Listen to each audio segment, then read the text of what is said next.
우리 서로 인사 나누시기 바랍니다. 해피 파더스 데이. 해피 파더스 데이. 오늘은 아버지의 날입니다. 예, 아버지. 어머니 날은 지난 5월이었고요. 아버지 날을 축복하고 감사와 존경을 표합니다. 흔히 자녀들은 어머니와 이렇게 함께 가까이 지냈지 아버지와는 별 이야기를 하지 않는 그런 경우를 많이 보게 됩니다. 왜냐하면 아무래도 자녀들이 자라면서 어머니와의 대화가 더 익숙해 있는 것이죠. 아버지는 아침에 일찍 나가서 저녁에 또는 밤늦게 들어오죠. 그리고 남성성을 가진 아버지는 지시적이고 권위적인 모습도 있기 때문에 아이들과 거리가 멀어질 수 있습니다. 대부분의 아빠들은 관계 지향적인 것보다 목적 지향입니다. 예, 남성성이 그렇습니다. 그래서 많은 아버지들이 아이와 대화할 때 흔히 하는 얘기들이 너 오늘 학교 갈 거니? 너 오늘 몇 점 받았어? 또 네 삶의 목표가 뭐냐? 너 몇 시까지 일찍 들어와라? 그렇게 아주 목적 지향적인 그러한 이야기를 하기 때문에 자식들이 싫어한다는 거예요. 제 딸도 그런 얘기를 했습니다. 아빠는 맨날 그 얘기밖에 없냐고. 그래서 이 대부분의 아빠들이 자식들에게 핀잔을 듣는 경우가 있을 수 있는 것이죠. 엄마들도 자식에게 그런 대화를 요구하는 분들도 계시지만, 그런데 많은 경우 여성성을 가진 엄마는 아이들과 주로 이런 이야기를 합니다. 취미가 뭐니? 또 애들과 노는 얘기, 또 머리 스타일 얘기, 옷 얘기, 이런 얘기를 오손도손 엄마와 특히 모녀지간에 그러한 이야기를 하게 되는 것입니다. 그래서 이 여성적인 언어다, 또 이렇게 관계 지향적인 언어다라고 하는 것은 우리 가정이나 또한 교회에서도 필요하다고 저는 생각을 합니다. 요즘 설교에 있어서 많이 이슈가 되는 게 한 가지 있습니다. 그것이 뭐냐 하면 목회자들이 주로 남성들이다 보니 이 남성적인 언어를 많이 사용한다는 것입니다. 교회 안에는 여성들이 더 많이 계심에도 불구하고 이 지시적이고 명령적인 권위적인 그러한 톤으로 설교를 많이 하는데 이것을 좀 조절할 필요가 있다고 많은 목회자들과 또한 학자들이 이야기를 하고 있습니다. 여러분, 성경에 보면 하나님께서 또한 우리 주님께서 지시적이고 명령적인 그러한 언어도 사용하셨지만, 그러나 때로 여성적인 언어, 관계 지향적인 언어, 상담적인 언어를 사용하셨다는 것을 우리는 알고 있습니다. 예를 들면 주님께서 네가 나를 사랑하니? 베드로에게 이렇게 얘기하셨죠. 또 너희들은 나를 어떻게 생각하니? 네 말이 옳아.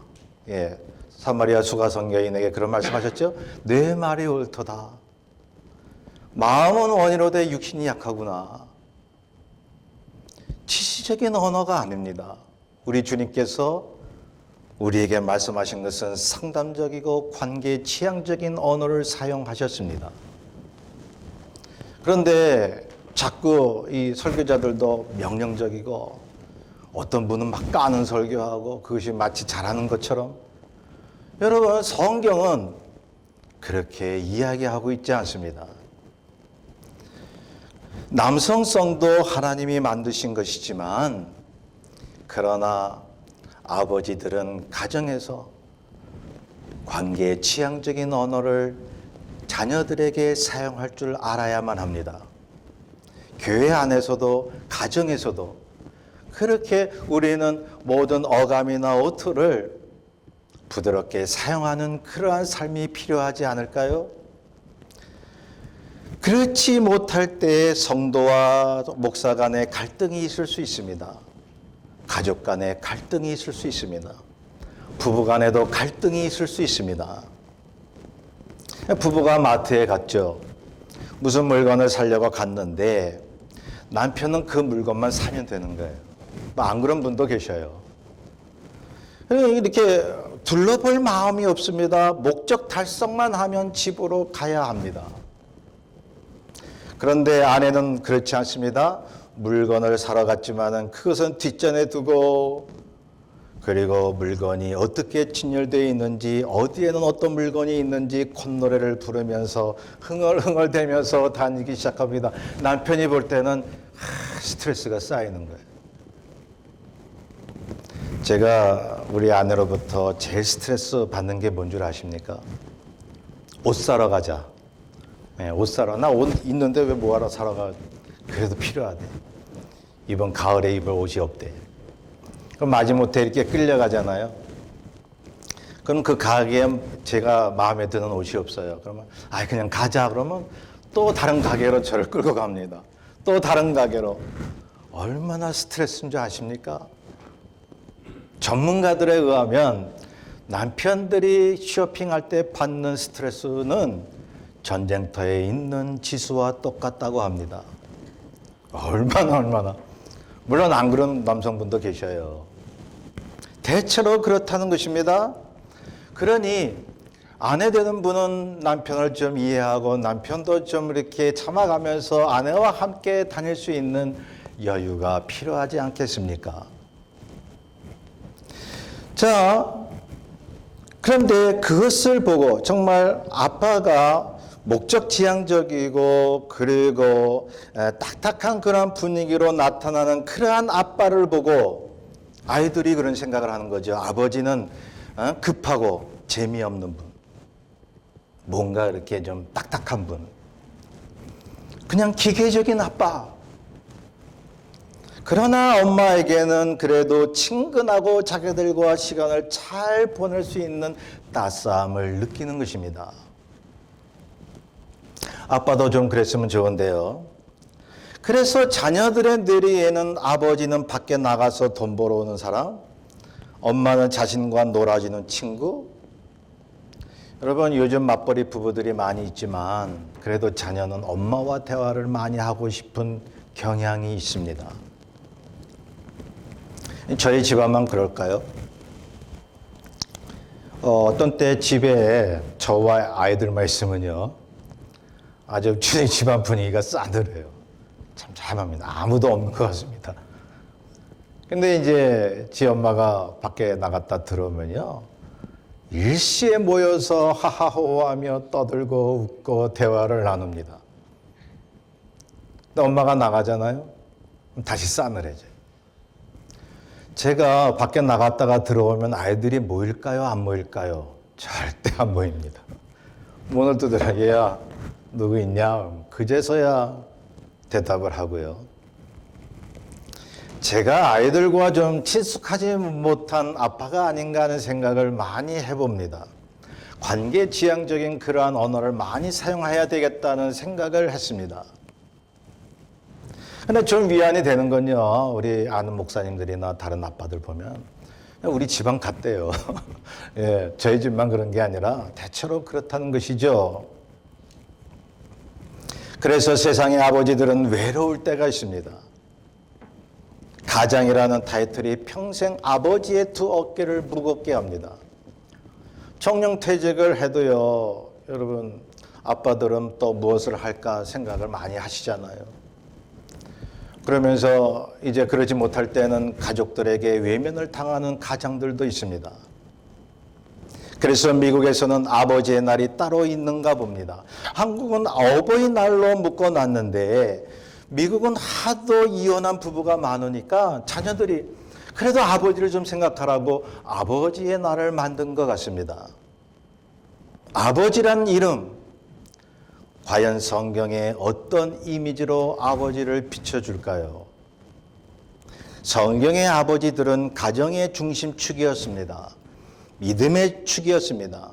언약의 축이었습니다. 아버지였던 아브라함을 보십시오. 야곱을 보십시오. 또한 다윗을 보십시오. 어떤 아버지 상을 갖고 있나요? 가정을 책임졌습니다. 그리고 사회와 나라를 책임졌습니다. 그러면서도 고난당하고 피난살이하고 자식들 때문에 마음이 찢어지는 경험들을 합니다. 하나님의 역사라는 게 말이죠.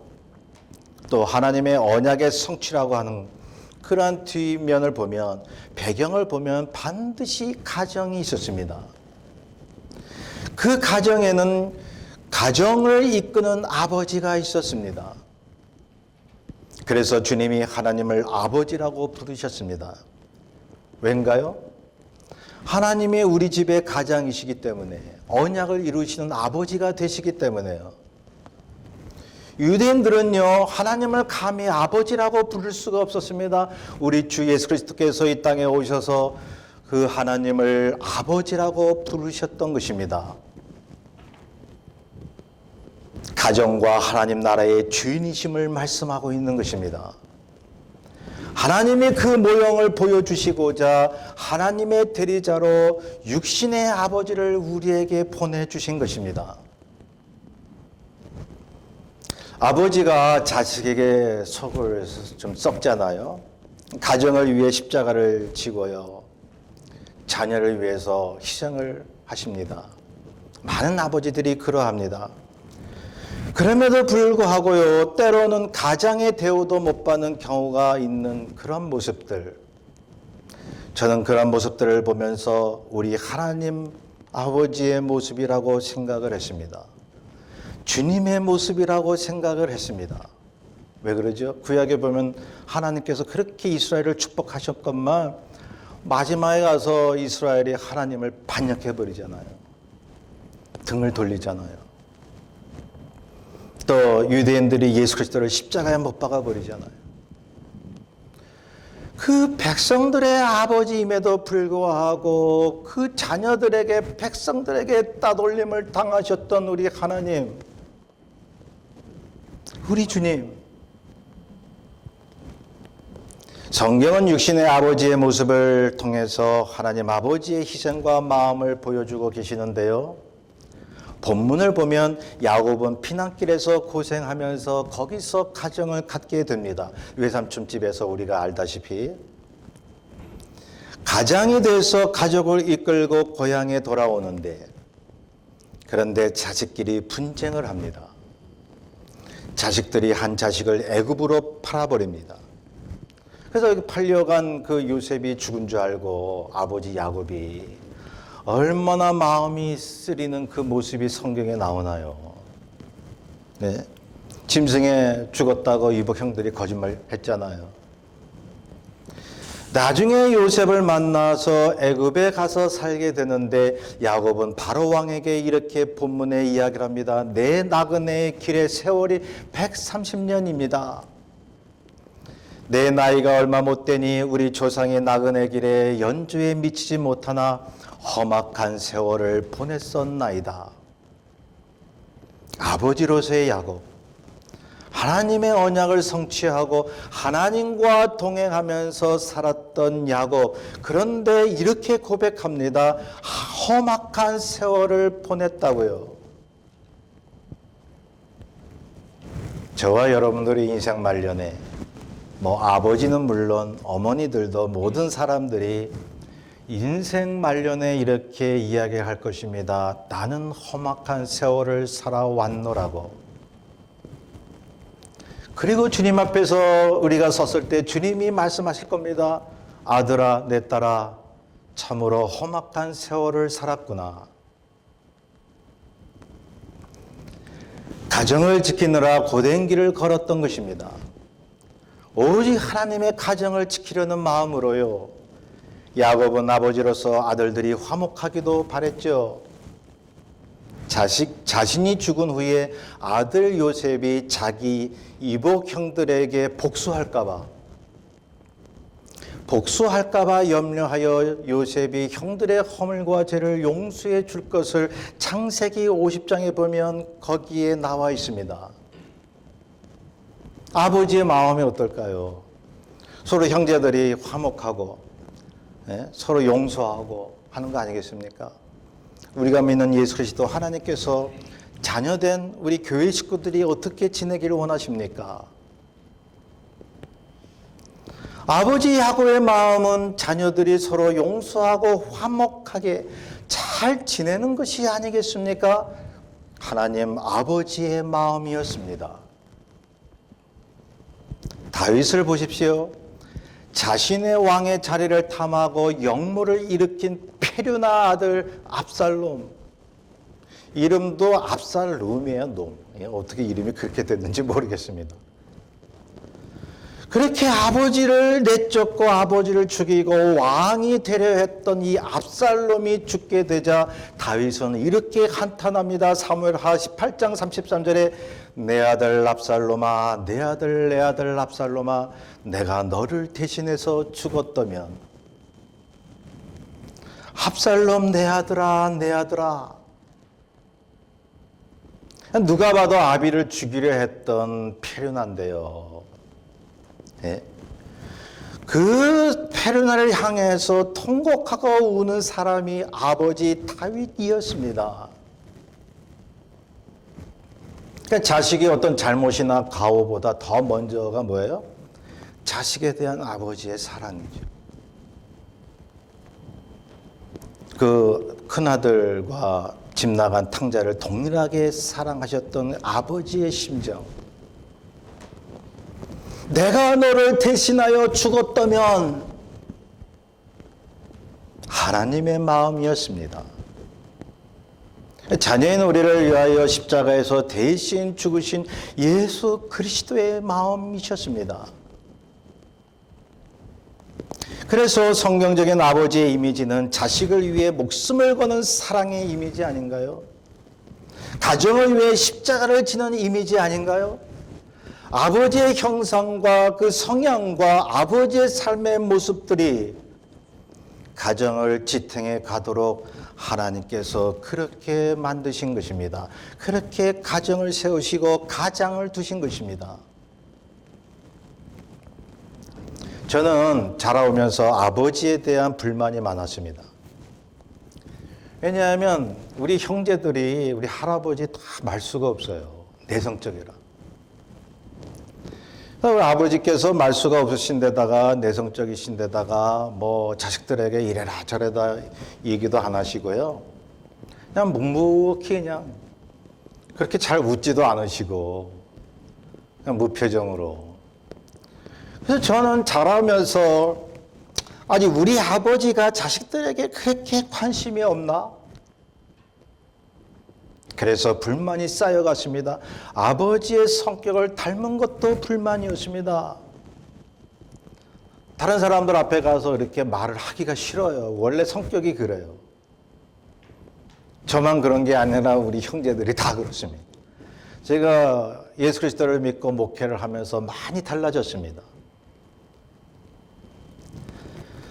점잖기만 하셨던 우리 아버지셨는데 평생 공무원 생활을 하셨습니다. 그런데 제가 어른이 되면서 아버지의 마음을 차츰 알게 되었는데요.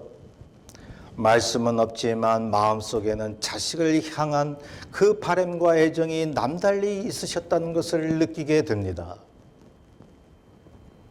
저희 아버지는 그렇게 욕심도 없으셨어요. 맡은 일만 열심히 하셨는데요. 제가 보니까 공무원으로서 청탁이나 편법에 대해서는 아주 단호하셨던 분. 과거에 그런 적이 있었죠. 공무원 사정바람이 거세게 불어 닥쳤는데도 끄떡없이 버티셨던 분, 저희 아버지셨습니다. 자타가 알아주는 청빈한 분이셨습니다. 뒤늦게 주님을 영접하시고 가정과 나라를 위해서 그렇게 기도하셨던 분, 그분이 저의 아버지셨습니다. 돌이켜 생각하니까 우리 형제가 아버지의 성격을 닮은 것도 있지만, 외람된 표현이지만 청렴한 것도 닮았습니다. 윤리나 법에 어긋나는 것이면 절대로 가담하지 않는 게 저희 가족의 삶의 철학이었습니다.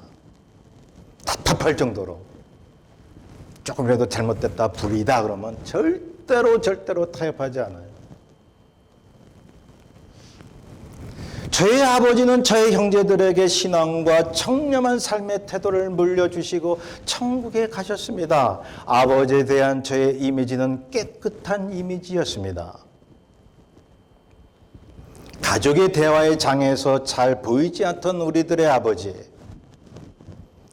우리들의 아빠들은 가족들 뒤에서 가족을 위해 희생해 오신 하나님의 형상이 아니겠습니까? 아무리 대화하기 힘들고 자식들이 생각하기에 정감도 없는 그런 아버지라도 하나님이 보내신 가장이라고 믿는다면 세상 직장에서 가정을 위해 힘들게 일하느라 상처투성인 그 아버지를 이해하게 되지 않을까요? 험악한 세월을 살아오면서도 가족을 그토록 사랑하신 아버지임을 알게 되지 않을까요? 제가 아는 정아무개 교수님이 계신데요. 그분은 강의할 때마다 자기 어머니, 자기 아버지 얘기를 많이 하십니다. 한국에서도 유명한 분입니다. 그분은 아버지 이야기를 하면서 이러한 이야기를 하셨습니다. 굉장히 어릴 적에 아버지가 무서웠답니다. 아버지만 나타나면 벌벌 떨었대요. 자식과는 별 대화가 없고 호통만 쳤던 아버지. 그 아버지가 미웠던 것입니다. 아버지가 그토록 미웠지만은 그러나 가족일수록 가까운 사이일수록 애정 관계가 두텁다는 말이 있듯이 아버지에 대한 미운 감정과 고마운 감정이 함께 있었던 것입니다. 이 정 교수님에게는. 정 교수님이 아버지에 대한 감사한 마음은 이러한 일 때문이었습니다. 아버지가 어머니를 그렇게 아껴주고 사랑하는데 아버지가 밖에서 일을 열심히 하고 피곤한 상태에서 집에 들어오시면 을에 가는 곳이 부엌이었다고 합니다. 뭐 설거지 그릇이 남은 게 없나. 그래서 남은 게 있으면 열심히 설거지를 하시는 거예요. 이 정 교수님은 어릴 때부터 그것을 보고 자랍니다. 우리 아버지가 우리 어머니를 저렇게 사랑하시네. 그토록 근엄하고 권위적이었던 이면에는 자상하고 애틋한 모습을 기억하면서요. 정 교수님은 자기도 모르게 아버지를 닮아서 그런지 지금도 밖에 갔다 집에 돌아오면 자기도 모르게 부엌을 향해서 설거지거리가 남은 게 없나를 보게 된다는 것입니다. 참으로 아버지의 영향이 대단하지 않습니까? 정 교수님은 지금도 이렇게 말합니다. 나의 아버지가 어머니를 사랑하는 마음이 나도 모르게 내 마음에 젖어들었습니다. 그래서 나도 하루에 설거지를 한 번이라도 하지 않으면 몸살이 납니다. 라고요. 정 교수님이 어느 직장에서 면접을 볼 때 면접관이 이렇게 질문을 했습니다. 당신 취미가 뭐요? 그럴 때 정 교수님이 이렇게 말했다고 합니다. 제 취미는 설거지입니다. 면접관이 하도 황당하니까 뭐 설거지? 그렇게 웃었다는 이야기가 있습니다. 그래서 저도 반성해보고 아버지 되시는 분들은요. 아내분과 가족들이 제일 좋아하는 게 설거지 해주는 것임을 기억하시길 바랍니다. 가정을 도울 때 그럴 때 거기서부터 관계 지향적인 그러한 사이가 되지 않을까요? 자, 부족한 육신의 아버지도 우리를 사랑하시고 돌보시건만 진정한 아버지 하나님께서는 완전한 사랑으로 흠없는 돌보심으로 우리와 함께 하신다는 사실입니다. 그분은 완전하시기에 주 예수 그리스도를 믿는 어떤 사람들이나 당신을 아버지로 부를 수 있도록 완전한 은혜를 주신 것입니다. 성도 여러분, 사람이 만든 다른 종교에는 아버지라고 하는 그러한 말이 없습니다. 그들의 신과 자신들이 아버지의 관계, 자식과 아버지의 관계라고 이야기를 하는 종교는 없습니다. 오직 기독교 신앙만이 아버지라 부를 수 있는 하나님이 계시는 것입니다. 그분은 우리의 아버지시기에 예수 그리스도를 십자가에 죽게 하심으로 우리를 위해 목숨을 내어 놓으셨습니다. 그리스도께서 자녀를 위해서 험악한 세월 그 삶을 사셨던 것입니다. 우리가 하나님을 진심으로 아버지로 고백하고 있다면 우리의 육신의 아버지도 존중하고 따라야 되지 않을까요? 그것이 하나님께 하는 것이 되지 않을까요? 저는 이 땅의 모든 아버지들이 정말로 가정만을 위해서 애쓰는 모습을 보면서 우리 주님께서, 우리 하나님 아버지께서 우리를 향해 그렇게 애쓰신다고 자꾸 상기가 됩니다. 사람 관계를 통해서 하나님의 사랑을 보여주시는 우리 주님, 그 주님을 믿고 사랑하시면서 가족 관계도 잘 이어가시는 저와 여러분 되시기를 주의 이름으로 축원합니다. 우리 뜻을 잘 생각하며 559장을 함께 찬송합니다. 559장입니다.